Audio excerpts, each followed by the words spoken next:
adeer ma tiin hagaajista oo intaasoo professor baa yeelateen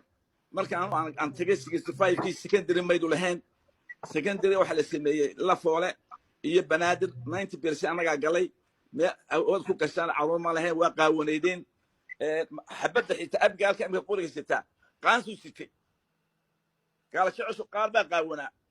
war waxaan dowladnimada ku ibaxday anagoo ku baabanaan oo iman meeltiina aanu hagaajisano laba wadan oo si Scandinavia ko kala jaar aan noqono tiina hagaajiso tan iska ilaabi oo riwaayadna ku nooshaan wala hadal oo aan sheekaysan oo ma kala war waan kala maarnay صدق كاسن ما تنشونا we don't miss you أنا رالي يا فيصل ما قاعد واحد كله تينا كهلا والله يا فيصل ما كسب ما يواقف Somali يقول نفق واللي وصفوا من ما يتين هجاج والله فيصل باتين ما